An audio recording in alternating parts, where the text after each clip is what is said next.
இந்த என்னுடைய கவிதை அது. அந்த வரிகள் நிறைய ஆய்வு கோவையில் நிறைய பேர் எடுத்துக்காட்டாக கொடுத்துருக்காங்க. அப்புறமா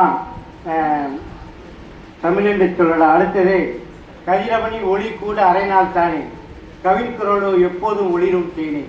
அதாவது திருக்குறளை படித்தவர்கள் எந்த நேரத்திலும் எல்லா நேரத்திலும் விழிப்புணர்வாக இருப்பார்கள். பல வகையில் பண்பாடு மூளையை செலுத்துகின்ற அந்த அறிவாற்றல் உண்டு. எல்லா துறையிலும் எல்லா கோணங்களிலும் நம்முடைய மூளையை செலுக்குவது உருவாக்குவது திருக்குறளை. அந்த வகையில் தான் கதிரவனின் ஒளி கூட அரை நாள் தானே கவிக்குரலோ எப்போதும் ஒளிரும் தேனே. எல்லா துறையிலும் எப்பொழுதும் தூங்கிய நேரத்தில் நாம் வினா கேட்டால் கூட சிந்திக்க செய்யும் அருமையான திருக்குறள். பல்வகை கோணங்களில் பல்வகையில் மூளைத்திறனை உருவாக்குவது. அதே போலவே இன்னொரு திருக்குறள் அமெரிக்க தொலைக்காட்சியிலும் எனக்கு ஒளிபரப்பப்பட்டது. அதே போலவே நிறைய நூல்களில் அந்த மேற்கோள் இடம்பெற்றிருக்கிறது. இந்த நூலில் கூட தகவல் தலைவன் அந்த பாடலை மேற்கோளை காட்டியிருக்கிறார். அதான் மண்ணில் திருக்குறளை மாசர கற்பவர் விண்ணில் நடப்பினும் வீழாது. எண்ணம் தான் வண்ணமுற தோன்றி வளர்விக்கும் விஞ்ஞானம் சின்னமுற வாழ்வழிக்கும் சீர் என்பதுதான் அந்த பாடல். மண்ணில் திருக்குறளை பூமியில் திருக்குறளை படித்தவர்கள் விஞ்ஞானி ஆனால் மிகச்சிறந்த எந்த ஒரு பழுதும் ஏற்படாமல் மண்ணில் திருக்குறளை மாசர கற்பவர் விண்ணில் நடப்பினும் வீழாது. எண்ணம் தான் வண்ணமுற தோன்றி வளர்விக்கும் விஞ்ஞானம்.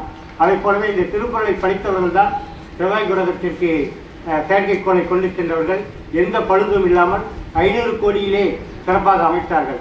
அது மாதிரி எந்த ஒரு நாட்டிலும் உலக அளவில் இல்லை. அதுக்கு காரணம் எல்லா தொழில்நுட்பத்தையும் எந்தெந்த வகையில் பழுது ஏற்படுமோ அத்தனையும் முன்கூட்டியே தீர்மானித்து தான் அனுப்பினாங்க. அதனால் முழுமையான வெற்றி கிடைத்தது. அதை திருக்குறளை படித்த தமிழர்கள் தான் அதில் முக்கிய பங்காற்றினாங்க.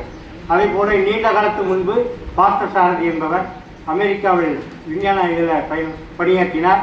அவரும் திருக்குறளை படித்தவர் தான். இப்பொழுது விஞ்ஞானிகள் அதிக அளவுக்கு இந்தியாவில் தமிழர்களே தான் அதிகமாக இருக்காங்க விஞ்ஞானிகள். அதுக்கு காரணம் நம்முடைய கல்வித்துறையும் நம்முடைய நூல்களும் தான் காரணம். அதுபோலவே இந்த திருக்குறளை போல ஒரு மிகச்சிறந்த நூல் எங்கும் இல்லை. ஆனால் தான் கிரம்டன் மாளிகையை பாதுகாக்கிற நூல்களில் இதுவும் ஒன்றாக இருக்கிறது.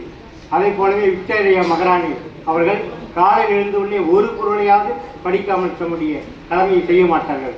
ஏனென்றால் அவர்களுடைய மூளையை சுறுசுறுப்பாக ஆக்கும் அற்புதமான திருக்குறள்.